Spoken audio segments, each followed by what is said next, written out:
नमस्कार, मैं हूं प्रज्ञा। बिहारी न्यूज में आपका स्वागत है। आज है 17 दिसंबर। खबरों की ओर बढ़ने से पहले एक नजर सुर्खियों पर। बिहार विवि से अगले साल जुड़ेंगे 2 दर्जन नए कॉलेज। बिहार में जाति आधारित गणना का दूसरा चरण 1 से 30 अप्रैल तक। छपरा शराब कांड पर मानवाधिकार आयोग ने लिया संज्ञान, बिहार सरकार से मांगी रिपोर्ट। गिल और पुजारा का शतक, भारत को जीत के लिए चाहिए 10 विकेट। घर बैठे ऐसे पता करें आपका राशन कार्ड बना है या नहीं। अब चलिए बढ़ते हैं बिहार के अब तक की 25 बड़ी खबरों की ओर विस्तार से। सिडबी ने 100 रिक्तियों के लिए रिक्वायरमेंट नोटिफिकेशन जारी किया। Small industry development bank of India ने असिस्टेंट मैनेजर ग्रेड ए के कुल मिलाकर 100 पदों के लिए रिक्रूटमेंट नोटिफिकेशन जारी किया है। इन पदों के लिए अगर एजुकेशनल क्वालिफिकेशन की बात की जाए तो कैंडिडेट को PG in commerce, economics, management, LLB, BE, BTech in civil, electrical, mechanical engineering, CA, CS, CWA, CFA, CMA, PhD degree pass होना चाहिए। इच्छुक और योग्य उम्मीदवार इस वैकेंसी नोटिस के समस्त जरूरी जानकारी और आवेदन करने के लिए इस वीडियो के इसी पेज पर नीचे डिस्क्रिप्शन बॉक्स में दिए गए वेब लिंक पर जरूर क्लिक करें। आवेदन करने की अंतिम तारीख 3 जनवरी 2023 तक है। विस्तृत जानकारी के लिए आप ऑफिशियल वेबसाइट https://www.sidbi.in पर जाकर चेक कर सकते हैं। राजा विशाल का गढ़ इस वजह से है बेहद खास। वैशाली में राजा विशाल का गढ़ एक जबरदस्त पहाड़ी है जिसमें एक मंच पर्यटकों को आकर्षित करता है। यहाँ पहाड़ी के किनारों पर टावर बने हुए हैं और एक नहर से घिरा हुआ है। कहा जाता है कि इस पहाड़ी का विशाल चरण राजा विशाल की संसद थी। इसमें 1 किलोमीटर और डिवाइडर की रूपरेखा है जो 2 मीटर ऊंची है। यहाँ 43 मीटर चौड़ा चैनल भी है। यह जगह एक बार में 7000 लोगों की कुल आबादी को समायोजित कर सकती है। राजा विशाल का गढ़ के पास एक कोरोनेशन टैंक भी है और इस टैंक के पानी का इस्तेमाल राजा विशाल के समय के दौरान चुनिंदा प्रतिनिधियों के आशीर्वाद देने के लिए किया जाता था। बिहार नगर निकाय चुनाव 3 बार वोट डालेंगे मतदाता। बिहार में होने वाले नगर निकाय चुनाव को लेकर पूरी तैयारियां कर ली गई है। वहीं बीते दिन कल से इसके लिए चुनाव प्रचार प्रसार में भी रोक लगा दिया गया है। बता दें कि इस चुनाव के पहले चरण में राज्य की 156 नगर निकायों में 18 दिसंबर को मतदान होना है, जिसका समय सुबह 7 बजे से शाम 5 बजे तक निर्धारित किया गया है। लेकिन आपको बता दें कि इस बार मतदाता नगर निकाय चुनाव में मुख्य पार्षद, उप मुख्य पार्षद एवं पार्षद पदों के मिलाकर 3 बार वोट डाल सकेंगे। वहीं इन तीनों पदों के लिए एक EVM मशीनों का भी इस्तेमाल किया जाएगा। इसके साथ ही अलग अलग कंपार्टमेंट में बैलेट यूनिट रखे जाएंगे। बिहार में जाति आधारित गणना का दूसरा चरण 1 से 30 अप्रैल तक। बिहार में होने वाले जाति आधारित जनगणना के लिए दूसरे चरण की गणना की शुरुआत 1 अप्रैल से शुरू होगी, जो कि 30 अप्रैल तक चलेगी। इस गणना के दौरान उन व्यक्तियों की भी गिनती की जाएगी जो फिलहाल दूसरे राज्य में रहते हैं। ऐसे लोगों के नाम के साथ उनके राज्य के भी नाम को सूची में दर्ज किया जाएगा। आपकी जानकारी के लिए बता दें कि इसके पहले चरण में 7 से 21 जनवरी के बीच मकान की नंबरिंग के साथ घर के सदस्यों का नाम दर्ज किया जाएगा और इसे पोर्टल पर अपलोड कर दिया जाएगा, ताकि दूसरे चरण में होने वाली गणना के दौरान तैयार सूची में किसी प्रकार की कोई दिक्कत ना हो। भ्रष्टाचार पर लगाम, रंगे हाथ घूस लेते गिरफ्तार हुए नालंदा में बिजली विभाग के JE। बिहार में भ्रष्टाचार पर लगाम लगाया जा सके, इसके लिए कई भ्रष्टाचारी अधिकारियों की गिरफ्तारी की जा रही है। इसी कड़ी में निगरानी विभाग के द्वारा बिहार के नालंदा जिले से छापेमारी कर एक JE को रंगे हाथ घूस लेते हुए गिरफ्तार किया गया है। आपकी जानकारी के लिए बता दें कि पटना निवासी दीपक कुमार जो ठेकेदारी का काम करते हैं, उनसे बिहार शरीफ विद्युत कार्यालय से बिजली विभाग के जूनियर इंजीनियर वसीम अख्तर के द्वारा LT लाइन एक्सटेंशन करवाने के लिए पोल गड़ाने को 12,000 की राशि घूस के रूप में मांग की गई थी। इसी के दौरान घूस लेते हुए निगरानी टीम के द्वारा वसीम अख्तर को रंगे हाथों पकड़ा गया। छपरा शराब कांड पर मानवाधिकार आयोग ने लिया संज्ञान, बिहार सरकार से मांगी रिपोर्ट। बिहार के छपरा जिले में जहरीली शराब से हुई मौत को लेकर राष्ट्रीय मानवाधिकार आयोग के द्वारा बिहार सरकार को नोटिस भेजकर यह निर्देश दिया गया है कि छपरा के शराब से मौत के मामले में अब तक की गई हर एक कार्रवाई की रिपोर्ट जमा कराई जाए। इसके साथ ही अब तक अस्पताल में इन मामलों से जुड़े कितने लोगों को इलाज के लिए भर्ती कराया गया है, पुलिस या किसी अन्य अधिकारी के द्वारा कितने मामलों के लिए प्राथमिकी दर्ज की गई है, अगर पीड़ित परिवार को किसी प्रकार की मुआवजा दी गई है, ऐसे सभी रिपोर्ट्स को मांग मानवाधिकार आयोग के द्वारा की गई है। जानकारी के लिए बता दें कि राष्ट्रीय मानवाधिकार आयोग के द्वारा यह नोटिस मुख्य सचिव और बिहार DC को भेजा गया है। बिहार केवीसी से अगले साल जुड़ेंगे 2 दर्जन नए कॉलेज। बीआरए बिहार विश्वविद्यालय से सम्मतता के लिए आवेदन किए गए कॉलेजों को सरकार की ओर से मान्यता दी जा चुकी है। आपकी जानकारी के लिए बता दें कि इस बार कुल 2 दर्जन कॉलेजों के द्वारा पोर्टल पर आवेदन दिया गया था। वहीं इन कॉलेजों के मिल जाने से अगले सत्र में कुल कॉलेजों की संख्या बढ़कर 135 हो जाएंगी। 20 दिसंबर को विश्वविद्यालय में होने वाले एफिलिएशन कमेटी की बैठक से पूर्व पोर्टल पर आवेदन करने वाले सभी कॉलेजों की जांच पूरी करनी है। वहीं इन कॉलेजों को स्वीकृति देने के लिए 15 जनवरी तक सरकार को प्रस्ताव भेजा जाएगा।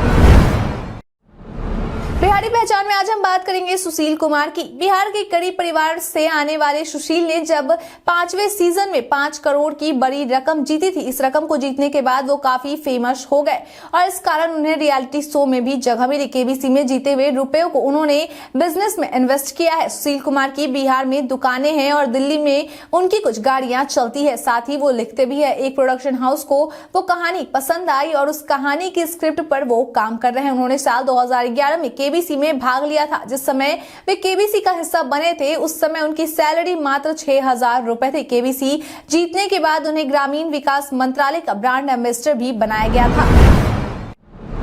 घर बैठे ऐसे पता करें आपका राशन कार्ड बना है या नहीं। आज हम आपको बताने वाले हैं कि किस तरह घर बैठे अपने मोबाइल फोन से पता लगा सकते हैं कि आपका राशन कार्ड बना है या नहीं।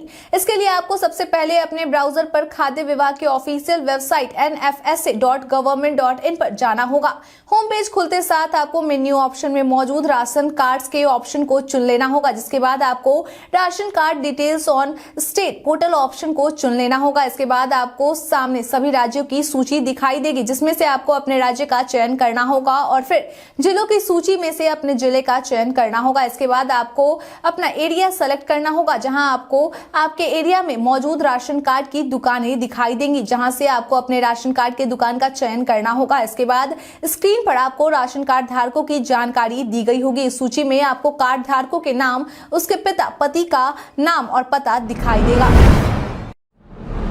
स्टार्टअप शुरू करने के लिए महज 100 रुपए प्रतिदिन पर पाए जगह। बिहार में युवाओं को स्टार्टअप के लिए बढ़ावा दिया जा सके इसके लिए सरकार की ओर से कई कोशिशें की जा रही है। इन्हीं कोशिशों में बिहार उद्योग विभाग के द्वारा बेहद आकर्षक लोकेशन पर आधारभूत संरचना विकसित की गई है जहां स्टार्टअप करने वाले महज 100 रुपए प्रतिदिन पर जगह पा सकते हैं। इस बात की जानकारी उद्योग विभाग के प्रधान सचिव संदीप पौंड्रिक के द्वारा ट्वीट कर दी गई है। आपकी जानकारी के लिए बता दें कि स्टार्टअप के लिए यह संरचना मौर्यालोक और फ्रेजर रोड पटना में तैयार की गई है जहां 23 जनवरी 2023 से काम की शुरुआत भी कर दी जाएगी। वहीं वैसे लोग जो इस जगह को पाने के लिए अप्लाई करना चाहते हैं वे 31 दिसंबर तक ऑनलाइन तरीके से आवेदन कर सकते हैं।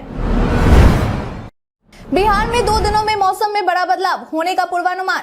बिहार में कड़ाके की ठंड शुरू हो गई है। दिन में धूप खिली और वातावरण में पछुआ का प्रवाह रहा। मौसम विभाग के अनुसार आने वाले 2 दिनों में मौसम में बड़ा बदलाव देखने को मिल सकता है।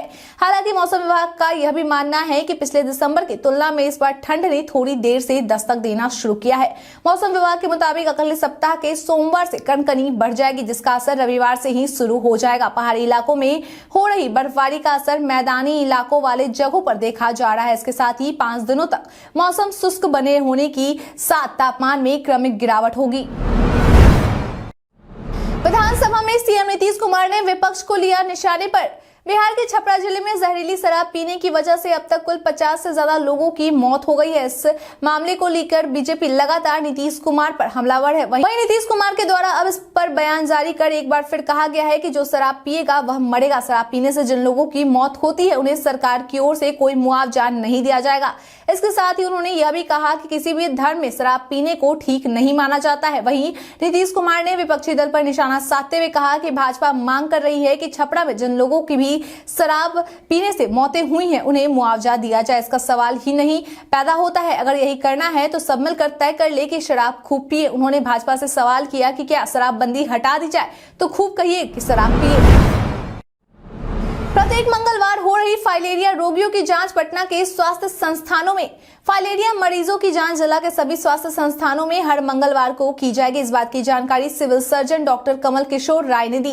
पटना के सभी प्रखंड चिकित्सा पदाधिकारी, अनुमंडलीय अस्पताल, रेफरल अस्पताल, गर्दनीबाग अस्पताल और गुरु गोविंद सिंह अस्पताल के अधीक्षक को जारी पत्र में यह निर्देश दिया गया है कि वे सभी अपने अपने केंद्रों पर फाइलेरिया रोगियों के जांच को सुनिश्चित कर ले। ऐसे में मरीजों की जांच से फाइलेरिया संक्रमण का पता समय रहते लग जाएगा और मरीजों को जरूरी सलाह आसानी से दी जा सकेगी। मुंगेर व जमुई के डीएम एसपी सहित 1.5 दर्जन अधिकारियों को किया गया सम्मानित। बीते दिन शुक्रवार को सीआरपीएफ के डीजी डेस्क के द्वारा मुंगेर व जमुई जिला को नक्सल मुक्त कराने के लिए बेहतर काम करने वाले मुंगेर तथा जमुई के जिलाधिकारी व एसपी सहित 1.5 दर्जन अधिकारियों को मल्लायपुर स्थित पुलिस लाइन में समारोह आयोजित कर पुरस्कृत तथा सम्मानित किया गया। बता दें कि झारखंड से सटे होने के कारण और तीनों ओर से जंगलों से घिरे होने के कारण इन दोनों जिलों में नक्सलियों की संख्या काफी अधिक रहती है, जिसके बाद जिला प्रशासन और जिला पुलिस के द्वारा अभियान चलाकर नक्सल प्रभावित क्षेत्रों में कई ऑपरेशन चलाए गए और नक्सल मुक्त कराने की कोशिश की गई। बिहार कैडर के 9 आईएएस अधिकारियों का हुआ प्रोन्नति। बिहार कैडर के 9 आईएएस अधिकारियों की प्रोन्नति हुई है। बता दें कि जिन आईएएस अधिकारियों की पदोन्नति हुई है ये 2010 बैच के अधिकारी है। इन सभी अधिकारियों का वेतनमान 13 में प्रमोशन दिया गया है। आपको बता दें कि अधिकारियों को 1 जनवरी 2023 से प्रोन्नति मिलेगी। जिन अधिकारियों को प्रोन्नति दी गई है उसमें दरभंगा के जिलाधिकारी राजीव रोशन, आईसीडीएस के निदेशक कौशल किशोर, पर्यटन विकास निगम के एमडी कंवल तनुज, पटना के डीएम चंद्रशेखर सिंह, सामान्य प्रशासन विभाग के अपर सचिव रचना पाटिल, जमुई के डीएम अविनाश कुमार सिंह, पटना नगर निगम के नगर आयुक्त अनिमेश कुमार परासर, भोजपुर के डीएम राजकुमार और पशु एवं मत्स्य संसाधन विभाग के अपर सचिव हिमांशु कुमार राय का नाम शामिल है। भोजपुर के एक अनाथ बच्चे को इटली के दंपति ने लिया गोद। जिला मुख्यालय स्थित केंद्रीय दत्तक ग्रहण संस्थान के मुताबिक यह पहला मौका है जब किसी विदेश नागरिक के भारत के बिहार राज्य के आरा के किसी 3 वर्षीय बच्चे को गोद लिया गया है। आपकी जानकारी के लिए बता दें कि गोद लेने वाले विदेशी इटली के एक कपल है जिनका नाम फोरेना डोगो और बेड्रो लुसियाना है। इन दोनों के द्वारा बच्चों को गोद लेने के लिए कागजी प्रक्रिया पूरी कर ली गई है। बताया चले कि यह बच्चा पटना का एक विकलांग था जिसका अमेरिका में सर्जरी कराया जाएगा। बच्चों को विदेश दंपति के गोद में सौंपने के दौरान भोजपुर जिला पदाधिकारी राजकुमार, बाल संरक्षण इकाई के सहायक निदेशक विनोद कुमार ठाकुर, बाल संरक्षण पदाधिकारी अभिमन्यु समेत कई अधिकारी मौजूद रहे। पुरानी पेंशन स्कीम को लागू करने की मांग को लेकर माले विधायकों का प्रदर्शन। बीते दिन बिहार विधानसभा के शीतकालीन सत्र के चौथे दिन माले के विधायकों के द्वारा पुरानी पेंशन स्कीम को लागू करने की मांग की गई है। इसके साथ ही इन विधायकों के द्वारा छपरा में हुए जहरीली शराब से मौत मामले में परिजनों को मुआवजा देने की भी मांग की गई। इन सभी मांगों के साथ माले के सदस्यों के द्वारा गरीब को मुफ्त में बिजली देने की भी मांग की गई है। हालांकि अब तक इनके द्वारा किए गए इस मांग को कब तक पूरा किया जाएगा इसकी कोई जानकारी नहीं दी गई है। किसान सम्मान निधि के 3,443 करोड़ के लाभ से वंचित किसान, कैग की रिपोर्ट ने किया खुलासा। बिहार के 71,45,065 लाभार्थी प्रधानमंत्री किसान सम्मान निधि योजना के 3,443.55 करोड़ रुपए का लाभ लेने से वंचित रह गए। इस बात का खुलासा तब हुआ जब कैग की रिपोर्ट सामने आई। भारत के नियंत्रक एवं महालेखा परीक्षक का लेखा परीक्षा प्रतिवेदन बिहार विधानमंडल के नजदीक पेश किया गया। लेखा परीक्षा प्रतिवेदन की रिपोर्ट में सामने आया है कि 31 मार्च 2021 के समाप्ति वर्ष में बिहार के किसान 3,443.55 करोड़ रुपए के लाभ से वंचित रहे। नेता प्रतिपक्ष बोले दारू बालू नीतीश सरकार का मुख्य एजेंडा। बिहार में जहरीली शराब से मरने वालों की संख्या में लगातार बढ़ोतरी हो रही है। इसी को लेकर बिहार विधानसभा में विपक्ष के नेता विजय सिन्हा सहित बिहार भाजपा के अन्य नेताओं के द्वारा राज्यपाल भवन तक विरोध मार्च निकाला गया और राज्यपाल फागू चौहान से मुलाकात कर उन्हें इस बारे में जानकारी दी गई। इसके साथ ही नेता प्रतिपक्ष विजय सिन्हा का इस मामले को लेकर कहना है कि सरकार विपक्ष के आवाज को दबाने की कोशिश कर रही है और साथ ही मरने वालों के सही आंकड़े भी छुपाए जा रहे हैं। विजय सिन्हा ने कहा कि नीतीश सरकार का मुख्य एजेंडा बस दारू बालू और भ्रष्टाचार है। हमने राज्यपाल से अनुरोध किया है कि यदि आवश्यक हो तो सरकार को बर्खास्त किया जाए। शराब से जुड़े लोगों को बख्शा नहीं जाएगा, भाई वीरेंद्र। बिहार विधानसभा में बिहार में जहरीली शराब से हुई मौतों को लेकर जमकर हंगामा किया गया। इसी को लेकर अब आरजेडी विधायक भाई वीरेंद्र के द्वारा अपना बयान दिया गया। उन्होंने कहा कि जब बीजेपी एनडीए में थी तो हम लोगों का कार्य स्थगन नियम 53 के तहत स्वीकृति नहीं करती थी और आज जब बीजेपी एनडीए के साथ नहीं है तो हंगामा कर रही है। हालांकि विपक्ष का काम ही यही होता है कि वह हंगामा करे, लेकिन अब शराब माफियाओं पर लगातार सरकार की ओर से कार्रवाई की जा रही है। वहीं अगर कोई वैसे अधिकारी जो इस तरह के मामलों से जुड़े होंगे उनके खिलाफ भी सख्त कार्रवाई की जाएगी। बिहार में शराबबंदी को सख्ती से लागू किया जाएगा। बिहार में पठान पर हुआ मुकदमा दर्ज। शाहरुख खान और दीपिका पादुकोण की फिल्म पठान का गाना रिलीज होने के बाद यह फिल्म काफी चर्चा में बना हुआ है। बता दें कि अब इस फिल्म के खिलाफ बिहार के मुजफ्फरपुर कोर्ट में अधिवक्ता सुधीर ओझा के द्वारा परिवाद दायर किया गया है। वहीं इस फिल्म को लेकर मामले की अगली सुनवाई करने की तारीख 3 जनवरी 2023 को निर्धारित की गई है। बताते चले कि इस फिल्म में दीपिका पादुकोण के कुछ सीन्स को लेकर सोशल मीडिया पर बायकॉट की मांग की जा रही है। वहीं अब दूसरी ओर इस फिल्म को लेकर कोर्ट में परिवारवाद दायर कर दी गई है। एक और यात्रा पर निकलेंगे नीतीश कुमार।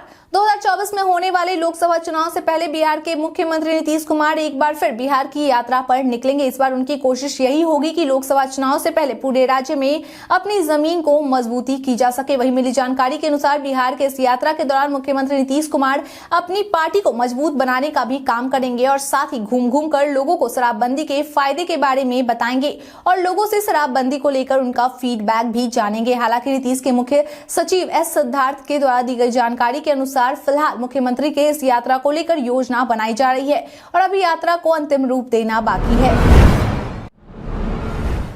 पाकिस्तान के विदेश मंत्री के बयान को भारत ने बताया असभ्य।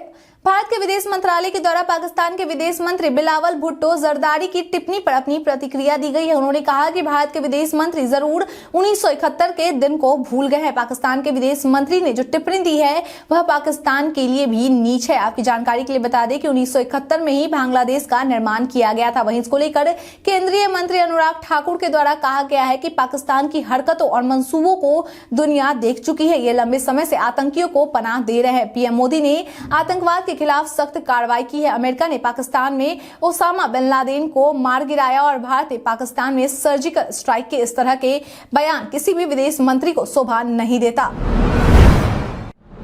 गिल और पुजारा का शतक, भारत को जीत के लिए चाहिए 10 विकेट। बांग्लादेश के खिलाफ खेले जा रहे 2 मैचों की टेस्ट सीरीज के पहले मैच में भारतीय टीम ने 513 रनों का लक्ष्य दिया है। चटगांव के जहूर अहमद चौधरी स्टेडियम में भारत ने अपनी दूसरी पारी 258 के स्कोर पर घोषित कर दी। इस दौरान सलामी बल्लेबाज शुभमन गिल और टीम के उप कप्तान चतेश्वर पुजारा दोनों ने शतक पूरा किया। 513 रनों के जवाब में बांग्लादेश की टीम दिन का खेल खत्म होने तक बिना किसी नुकसान के 42 रन बना चुकी है और अब उनको जीत के लिए 471 रन और बनाने होंगे। वहीं दूसरी तरफ भारतीय टीम को जीत के लिए 10 विकेटों की दरकार है। उम्मीद है चौथे दिन ही मैच का फैसला हो जाएगा। इससे पहले भारतीय गेंदबाजों ने बांग्लादेश की पहली पारी 150 रनों पर ही समेट दी थी।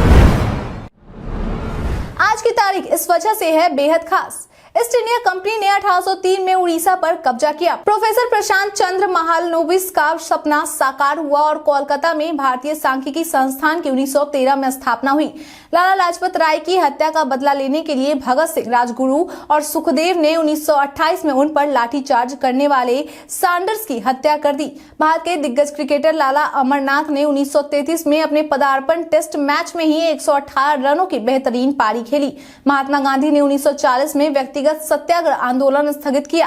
भारत और पाकिस्तान के सेनाध्यक्ष मुख्यालयों में हॉटलाइन पुनः शुरू। नेशनलिस्ट सर्व भाषा अकबर के दरबार के प्रसिद्ध कवि रहीम का जन्म 1556 में हुआ। भारत के पहले मुस्लिम मुख्य न्यायाधीश व भारत के प्रथम कार्यवाहक राष्ट्रपति मोहम्मद हिदायतुल्लाह का जन्म 1905 में हुआ। भारतीय फिल्म अभिनेता जॉन अब्राहम का जन्म 1972 में हुआ।